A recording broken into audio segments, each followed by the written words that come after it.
cuando era presidenta, durante los dos periodos, violencia simbólica, no tan simbólica. Mira, traje algunas cosas porque es bueno recordar, mucha gente se olvida de las cosas, pero algunas tapas nada más, no todas porque sería largo. Desde cuestiones que tenían que ver con mi condición de mujer, porque obviamente nadie puede sentirse mal de que lo critiquen cuando hace política, son las reglas de juego, y además hace a la democracia que un gobernante, a quien no comparte lo que está haciendo, alguien pueda criticarlo. Pero tapas como esta, por ejemplo, el goce de Cristina, poco tiene que ver con mi condición de presidenta o de política, sino fundamentalmente de mujer. Vía Crucis, acá crucificada, crucificada, salvo que quieran decir, bueno, la quisimos comparar con Cristo, no me suena, no me suena, si quieren tomar esa argumentación, por favor, olvídenla. Y también el negocio de pegarle a Cristina, hasta con un ojo negro, miren qué contexto actual, hasta con un ojo negro me sacaron y una curita, el negocio, crisis del despoder K, el negocio de pegarle a Cristina. Tiene actualidad también, ¿no? Como verán, todo siempre se repite. Hasta llegar, por ejemplo, esto en la crisis que tuvimos con las patronales rurales en el 2008, el principal caricaturista, un gran caricaturista argentino, de Clarín, me caricaturizó con un ojo negro. Un ojo negro. 2008. Me acuerdo que tuve una crítica por eso, porque es curioso, pero en ese momento, todos saben que yo no soy feminista, ¿no? Pero las feministas ninguna creyó que me estaban agrediendo por mi condición de mujer. Nunca, nunca, nunca nadie dijo nada sobre esto. Era la primera presidenta electa mujer. Sigo siendo la única mujer electa presidenta. Sufría estas agresiones en mi condición de mujer, sin embargo, y no es que reclame nada, simplemente marcar. Me acuerdo que cuando sucedió esa caricatura de Clarín, y esto es extensivo también al periodismo, ninguna de las mujeres periodistas que, si bien no comparten nuestra mirada política, dicen que yo me quiero hacer la víctima, no, no, no, no, no es una cuestión de querer hacerse la víctima, son datos duros y objetivos. Y me acuerdo que en aquella oportunidad, cuando se produjo esa caricatura, yo tuve una crítica muy fuerte, y hasta periodistas que podemos decir que tienen nuestra misma mirada política, lo defendieron a Sabat, que la deconstrucción del machismo en la Argentina y la misoginia no es una cuestión menor, se los puedo asegurar. Por lo tanto, sí, siempre estoy absolutamente, a ningún hombre presidente que lo subo, y con algunas cosas más para decirles, lo caricaturizaron de esta manera o nunca, jamás, nunca. Nunca escuché decirle a un presidente tratado de machista o misógino, cuando en realidad muchos lo han sido, y lo son, y lo son. Sin embargo, nunca he visto eso. Y reitero, por historia, por edad, bueno, no soy feminista, pero sí, sí, fue una violencia simbólica, no tan simbólica, porque claro, cuando a la presidenta la ponen con un ojo negro, bueno, a algunos cuantos por ahí les gustaría pegarle, no pueden pegarle por una cuestión de que es la presidenta, pero sí, mucha violencia, siempre. Bueno, en algún sentido algo ya sugirió, pero la siguiente pregunta es, ¿a qué atribuye esa violencia y si piensa que esa violencia tuvo que ver también con sus posicionamientos políticos? Sí, pero claro, mujeres que hacen política hay muchas. Ahora, mujeres que toman la decisión de recuperar YPF, mujeres que toman la decisión de recuperar la administración de los recursos de los trabajadores, mujeres que toman la decisión de crear una asignación universal por hijo, una política universal para disminuir la pobreza y disminuirla. A ver, el Banco Mundial en el año 2012 dice que en la última década duplicamos la clase media. Sí, claro, desendeudamos al país, decimos, le pagamos al fondo. Sí, claro, hay una innumerable cantidad de políticas que tienen que ver con esa crispación que produce muchas veces a los poderes concentrados de la economía. Sí, sin lugar a dudas. Tengo entendido que además uno de los acusados también planteó que quería que lo defendiera el doctor Luciani. Me parece que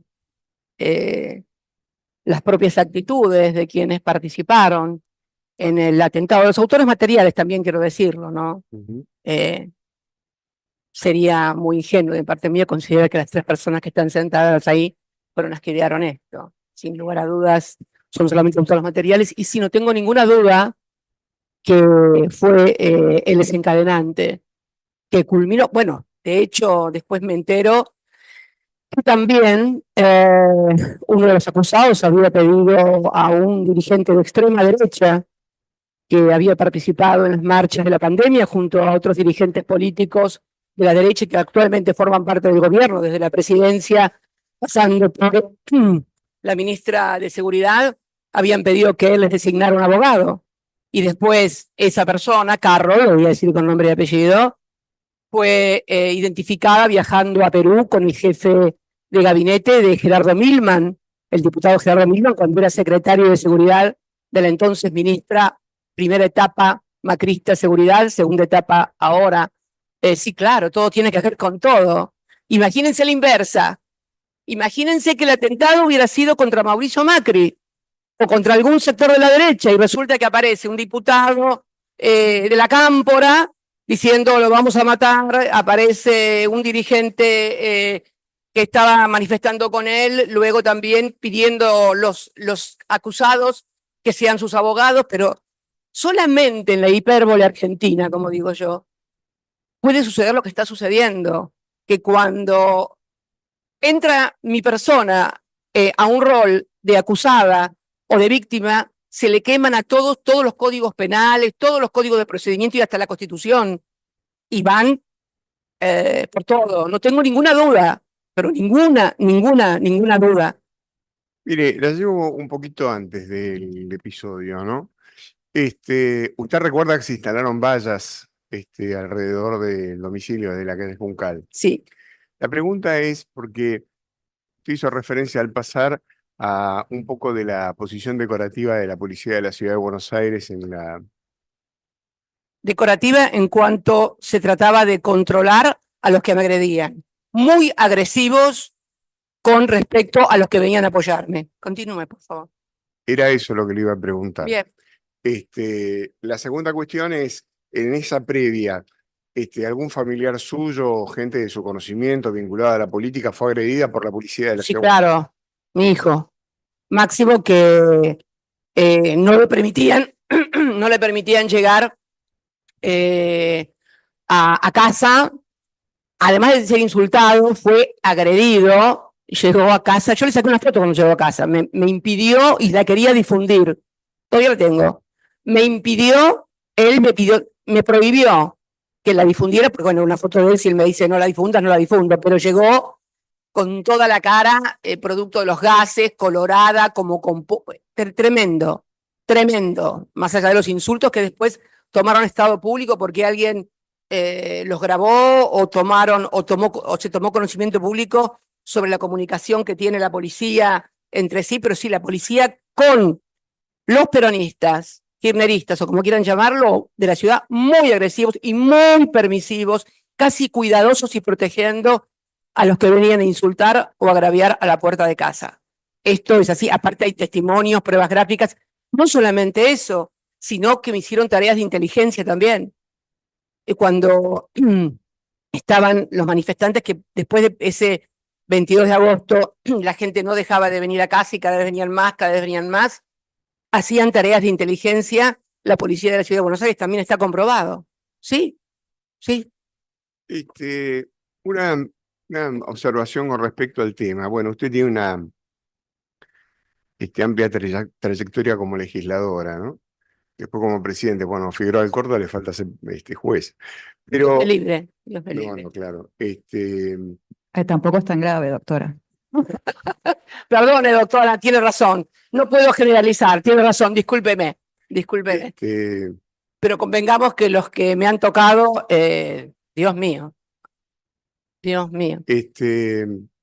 Vinculado a eso, Sí. sobre todo al rol de legisladora, ¿en alguna oportunidad siendo diputada o senadora, usted recuerda algún proyecto o algún intento de averiguación de qué cantidad de custodia tenía el vicepresidente de la República, sea de la bancada de ustedes o de la oposición?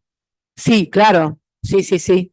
Fue el diputado Gerardo Milman. Gerardo Milman, casi como un Nostradamus contemporáneo, presenta, sí, deben ser las fuerzas del cielo, a lo mejor. Presenta un proyecto, si mal no recuerdo, 17 o 15 de agosto, pidiendo o criticando la custodia, y dice en una parte, esto es un documento público, así que es absolutamente comprobable, porque es un proyecto que creo que después lo retiró, pero queda constancia. Dice, no sea cosa que alguien intente matarla y después la quieran presentarla como una víctima, algo así, y termina con apela a una fraseología que le decía algo así como, sin Cristina hay peronismo y sin peronismo hay Argentina. Creo que así terminaba el proyecto. Y después, bueno, después nos enteramos lo que había pasado con esta persona que en el bar Casablanca, en forma totalmente accidental y comprobada posteriormente todo lo que había dicho, lo escucha decir en la mesa de al lado, cuando la maten voy a estar en la costa. Bueno, es recordar también que las secretarias de ese diputado, que después fueron a testificar, sus celulares le fueron borrados por el actual director de tecnología del Ministerio de Seguridad en lo que fue en ese momento el estudio de la entonces ministra Patricia Bullrich y actual también. Bueno, ese perito que una de las secretarias dice que le borraron los celulares, precisamente es actualmente director de tecnología informativa, creo, en el Ministerio de Seguridad. Como se ve todo, hace juego con todo. Esta investigación que se practicó, que deriva en el juicio oral de las personas que están aquí imputadas, ¿a usted le generó algún grado de satisfacción la forma que fue llevada la investigación? ¿Se siente contenida como víctima o tiene alguna crítica para formular públicamente? Bueno, se refiere a la instrucción de la doctora Capuchetti, fundamentalmente. Ni me acuerdo quién era el fiscal que estuvieron en casa. El doctor Rívolo. Bien. No, un desastre total y absoluto. Únicamente con los autores materiales, nunca intentar en general el poder, porque no solamente la doctora Capuchetti, sino sería muy injusto que solamente puede haber un mal juez de instrucción, puede haber un mal juez de primera instancia. El problema es cuando ese juez es ratificado en las cosas que hace mal por las instancias superiores. Es ahí donde el poder está cuestionado, más allá de las excepciones que las hay en todas partes y que no se puede generalizar.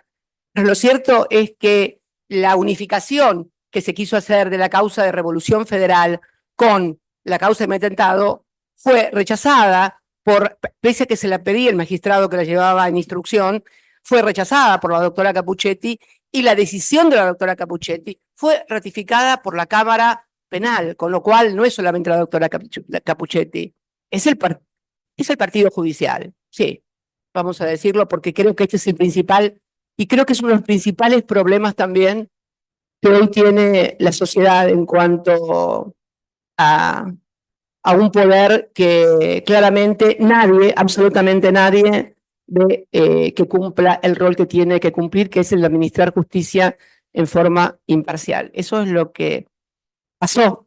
Y de hecho, estamos frente a los autores materiales nada más. Siempre el hilo se corta por lo más delgado, ¿no? Así es. Dígame, la última pregunta que le quiero hacer yo, no sé acá mi colega, pero la última que le hago yo. ¿Usted cómo tomó conciencia concretamente que le habían querido matar? Cuando subí, porque ese día llegamos, más o menos, habremos llegado a 9 menos 10 aproximadamente del Senado, y bueno, cada vez había más gente, bajo y empiezo a recorrer para saludar, gente que me llevaba libros para que le firmara y demás. Y en un momento dado es como que un libro, me revolean un libro, cosa que me llama la atención porque en general la gente siempre me acerca el libro, se ve que tuvo algún problema y yo me agacho a recogerlo. Lo agarro y se lo devuelvo. Y ahí veo como un tumulto sobre la vereda sobre Juncal, sobre la vereda de Juncal, en la esquina. Pero como había habido el día anterior un problema con un chico de Rappi que se había peleado con la custodia, no sé qué había pasado, pensé que era un tumulto de alguno que dijo algo, se pelearon, discutieron, qué sé yo. No le presté atención, a punto tal que seguí, pese a que me querían llevar y llevar para adentro, yo seguí la recorrida porque había gente que venía, inclusive, me acuerdo ese día antes de entrar, que venía de Mendoza para que le firmara el libro. Bueno, saludé como todas las noches y cuando subo al ascensor con Diego Bermúdez, Dieguito me dice, ¿escuchaste Perdón, ¿quién es Diego Bermúdez? ¿Qué? ¿Quién es Diego Bermúdez? ¿Diego Bermúdez? Sí, es uno de mis secretarios y que está siempre conmigo. Me dice, ¿escuchaste un clic? No, nada, yo no escuché nada. A mí me pareció como un clic de un arma. No, le digo, un arma. No. Bueno, subimos, él se puso enseguida por teléfono y me confirma que sí, que había sido un arma y que el arma estaba abajo, que la tenían pisada y que lo habían capturado a la persona que la empuñaba. Ahí me senté a mirar televisión y no habrán pasado más de 20 minutos cuando vi la imagen esa que la toman uno de los... Bueno, la imagen que recorrió el mundo, ¿no? La imagen del arma empuñada, gatillando, que coincide en ese momento cuando me doy cuenta, cuando yo me agacho, con lo cual es más impactante porque parece como que yo lo hubiera visto y me hubiera agachado, y la verdad que no la vi, afortunadamente no la vi. Dicen los psiquiatras y los psicólogos que han tenido que tratar con pacientes que han sido sometidos a experiencias de haber sido encañonados o gatillados en un episodio de inseguridad o de violencia. Dicen que es una experiencia traumática, ¿no? Que genera estrés postraumático. Bueno, afortunadamente Dios también me custodió ahí. Sí, doctora, una última pregunta de parte de la querella. Usted refirió ante la pregunta de mi colega que consideraba que un factor central en la exacerbación de la violencia había sido la actuación del Poder Judicial. Pero le quiero para preguntar... No, perdón, me faltó decir en todo caso también en articulación con los medios hegemónicos de comunicación. O sea, a ver, el Partido Judicial solito no hace nada, porque es más, es como que en los medios de comunicación se realiza el juicio, los periodistas son los que dicen que tienen las pruebas y después esto es convalidado forma total y absolutamente disparatada e inexistente en el Poder Judicial, en el Partido Judicial. Así funciona la articulación del Partido Judicial. No es un partido judicial de gente porque tiene una ideología. No. Es una metodología que se ha dado en el siglo XX como en el siglo XXI, como se dio en el siglo XX el partido militar. Pero hoy sería imposible hacer un golpe militar a la vieja usanza. Sería imposible, los medios de comunicación, los celulares, sería imposible.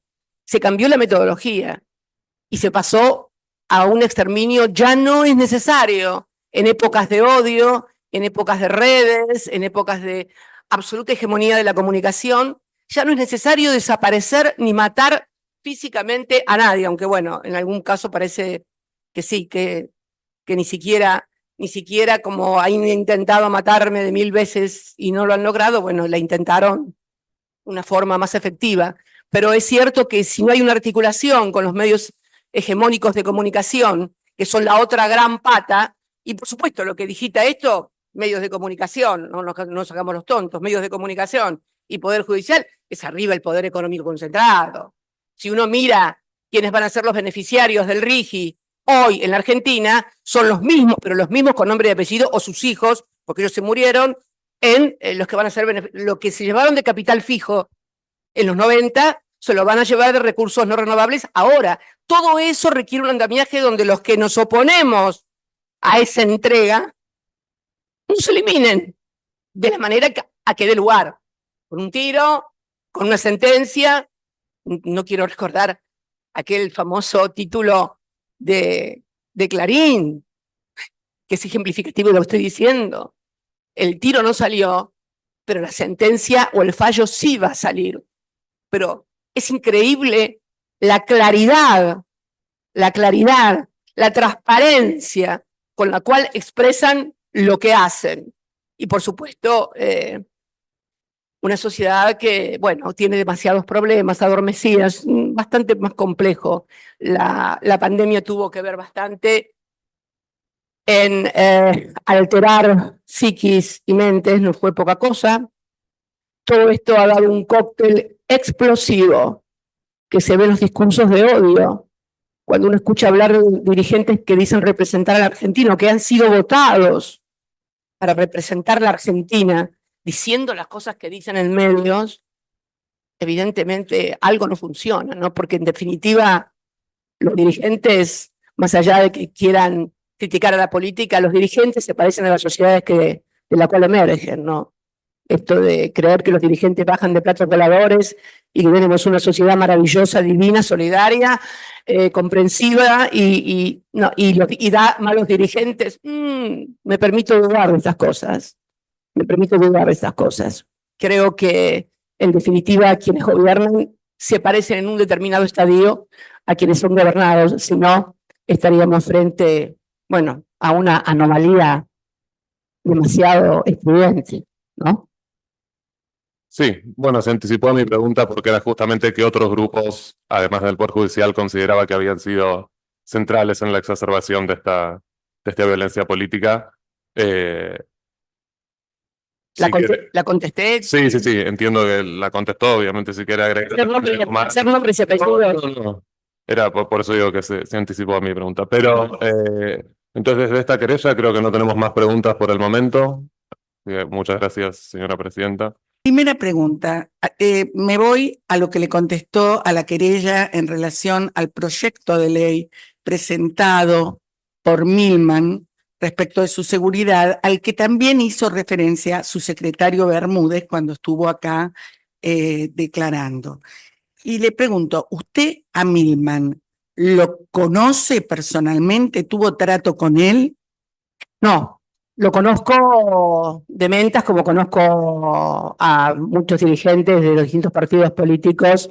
Sé que en un momento fue dirigente del radicalismo, fue dirigente de la Juventud Radical, pero sé que después, bueno, se fue a otro partido, cambió de partido, bueno, pero no, a él personalmente no lo conozco. No lo conozco. No. Y sin perjuicio de ser adversarios políticos, ¿conoce que él tuviera alguna razón para ser enemigo suyo, para querer atentar contra su vida? Bueno, si uno ve las declaraciones que hacen, es un poco lo que le contestaba al doctor Aldazábal de la querella respecto al clima de violencia que se va generando. Su jefe de gabinete, hizo un viaje al Perú con el dirigente de ultraderecha Carroll, que se comprobó hace muy poco una información que se debió haber pedido a Migraciones desde el primer momento porque fue solicitada por nuestra querella y a la que la instrucción no hizo lugar y recibe ese lugar ahora. Claramente, sí, claro, pero si se juntan con los que dicen que hay que exterminar, los que somos lo peor lacra de este mundo, y demás, me parece que va de suyo que esa violencia verbal. Mire, doctora, cuando pasó lo del atentado, me acuerdo que al otro día me llamó Francisco, el Papa, Sí. Y me dijo una cosa muy clara: toda violencia física siempre es precedida de violencia verbal.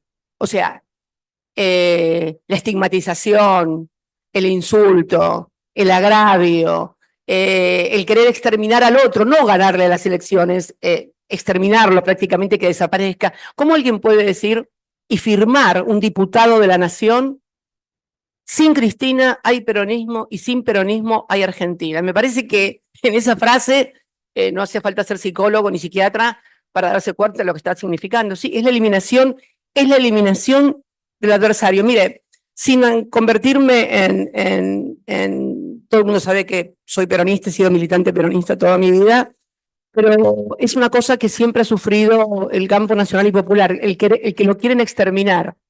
No solamente quieren ganarle las elecciones, cuando no se las pueden ganar, lo quieren exterminar. Sí, sí, sin lugar a dudas. A Jorge Abello, usted sabe el rol que tuvo, ya le debe haber dicho la querella, el rol que tuvo Jorge Abello en la causa respecto de la noticia que dio, se presentó espontáneamente. ¿Lo conoce? No, lo conocí después de eso. No lo conocía.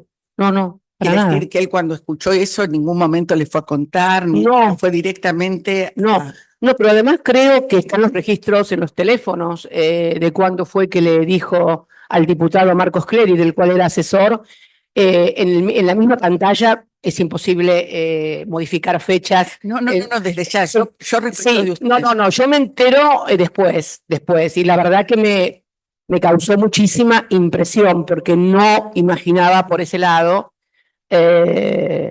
pero realmente fue muy fuerte. Y después, después se comienzan a atar todos los hilos, los que atamos nosotros, Sí. el Poder Judicial, y que es lo que estoy describiendo yo, ¿no? Porque él dice el día que fue, y efectivamente están las cámaras que registran la presencia del diputado con las 2 secretarias, el día. Es imposible construir esa escena si realmente no ocurrió. O sea, ¿Recuerda a su vecina, la señora Tesano Pintos? sí, es inolvidable esa mujer. Es decir, Sí, no lo digo amorosamente, pero lo digo, es un personaje. usted en lo Doctora, personal, igual, perdóneme, cuando haga pregunta no le indique la respuesta, sabe que es la vecina, pero que nos explica a todos de dónde la conoce eventualmente, pregúntele el nombre y que la... Sí, la conozco de cuando recién llegó al edificio. Nosotros vivimos en ese edificio desde el año 99, si mal no recuerdo que lo compramos. Vivíamos en otro piso enfrente, en Juncal, también sobre Juncal, después lo vendimos y compramos fue en el 99. Y ella creo que llegó con su familia después se separó y bueno, después tiene problemas con todo el consorcio, es una persona que además... ¿tuvo entrecruces o algún tipo de problema con usted mientras usted vivía aquí? No, jamás. Es más, le voy a contar una anécdota que sirve para pintar un poco y para despojarlo de todo tipo de encono personal. Ni bien llegó, reformó todo el departamento con su entonces marido, el cual después se separó, y quería, como es el último piso, en el 6º, quería utilizar parte de la terraza para hacer una pileta. Y hubo un lío bárbaro con el consorcio que no sé, lo querían dejar construir. Bueno, y me vino a pedir a mí si le podía apoyar para que lo construyeran. Y yo le dije, sí, dale, ¿qué me importa? Construir la pileta, dale. No, nada que ver. Nada que ver. Mi impresión personal, nada. No tengo por qué dar impresiones personales. Perfecto. ¿Tomó conocimiento de que la vecina se haya juntado después o haya realizado reuniones con gente de Revolución Federal o bien le haya hecho encargos de trabajo? No, eso me enteré después de que sucedió lo del atentado. En realidad era muy conflictivo, ella era muy conflictiva porque primero se fue del departamento y lo modificó varias veces y contrataba con Airbnb y entonces, y también contrataba, creo, con gente que venía. Hubo denuncias policiales de otros vecinos, mía nunca, ninguna. Hubo denuncias policiales de otros vecinos, no solamente del edificio, sino de enfrente, de fiestas que se realizaban. Ella alquilaba a gente, había fiestas, me parece medias. Bueno, pero concretamente raras. le estoy hablando de gente de Revolución Federal que estuvo... No, yo me enteré de todo eso después del atentado. Después del atentado comenzó a surgir los de las fotos, quienes entraban y salían. Sí. Sí sabrá a través de la querella que se constató que Tesano Pintos pertenece a Revolución Federal. Sí, me enteré después, sí. y que dormía en su casa, le prestaba. Doctora, la pregunta, por favor. Dígale Si directamente. lo la sabía, no lo pregunta. sabía nada más. No, quiero saber. no. ¿Quién dormía en su casa? No, ni idea. No me ocupo de quién duerme en la casa de los demás. No. No, pero sí. No, ni aún de los que no me caen simpáticos. No, para nada. Bueno, doctora, todo lo que usted relató sobre los ataques, ya sea usted en persona o en su entorno, ¿nunca le hicieron sentir miedo de sufrir un atentado como el que sufrió ahora y que es objeto de juicio? La verdad que no. ¿Y por qué no? Porque eh, yo soy una militante que lo hizo desde muy joven, que atravesó como tantos millones de argentinos la experiencia de lo que fue la dictadura militar y realmente creía que el pacto democrático del 83 era eso, un pacto democrático donde la vida estaba del otro, del que pensaba diferente, estaba fuera de toda discusión. Cuando gana el partido que gana, el alfonsinismo, cuando el alfonsinismo gana las elecciones en el año 83, las gana con una consigna: somos la vida, somos la paz. Lo recuerdo como si fuera hoy, porque yo era militante, obviamente, por el peronismo. Realmente el valor de la vida, no solamente a partir de la experiencia de los detenidos desaparecidos, sino también a partir de la experiencia de la guerra de Malvinas, fue algo que marcó muy fuerte a la sociedad argentina. Y el pacto democrático, nunca explicitado ni firmado en ninguna parte, pero que subyace en todos los partidos políticos, en todos los acuerdos, en todas las discusiones, era que con la vida no, o sea, se ganan o se pierden elecciones, pero la vida del adversario no es un que pueda ser puesto en juicio. Por lo tanto, nunca se me ocurrió que en la Argentina democrática podría haber un atentado. Bastante ingenuidad la mía, ¿no? Porque debía haber advertido los cambios de época, ¿no?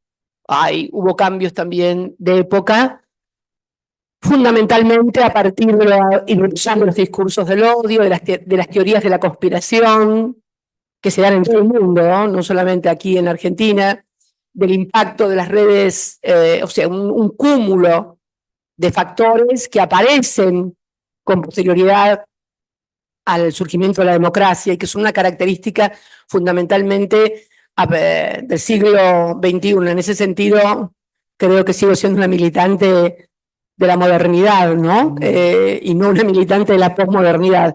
Me faltó tal vez, y allí sí fue ingenua, en descifrar, en decodificar lo que se estaba viviendo y lo que se está viviendo también, ¿no? Discursos de odio, gente que además se exacerban porque a partir de los medios de comunicación, lo dije en una conferencia que di en México, son personas muy grises, que solamente existen a partir de los posteos en las redes y de que los repliquen y de los cuantos likes le ponen, pero si les sacan el celular y les cierran la red, no existen, y nadie se va a acordar de ellos. Son seres absolutamente intrascendentes, y cuanto más intrascendentes son, más violentos se ponen porque a partir de la violencia creen que pueden ser protagonistas. Esta es mi interpretación. Bueno, esto no lo vi yo, debía haberlo visto. Lo estamos viendo además, ¿no? No, se lo pregunto porque usted, al igual que el doctor Néstor Kirchner, cuando saludaban en público o salían al público, tenían más bien una actitud muy de poco cuidado, de dejarse tocar, de tocar a la gente. Por eso fue siempre lo que me pregunté respecto del tema de su seguridad. Es más, le digo más, me molestaba cuando la gente de la custodia quería, se metía en el medio. Me acuerdo en esos días, había un chico nuevo, me parece, joven, que se me metía en medio, o sea, que entre la gente que estaba ahí, se ponía en el medio para cumpliendo su función y su rol. Era nuevo, cumpliendo su rol y su función. Y yo me enojé y le dije, correte, porque no podía firmar ni podía tocar a la gente que venía a verme, ¿no? O sea, dar una mano, tocar en el rostro, proximidad, ¿no? Que eso es lo que más me parece que me quitaron un poco, ¿no? Esa proximidad que uno tenía con toda la gente sin pensar que te podían pegar un tiro, ¿no? Te afecta, sí, claro, sí, claro. La última pregunta que le quiero hacer, no, eso.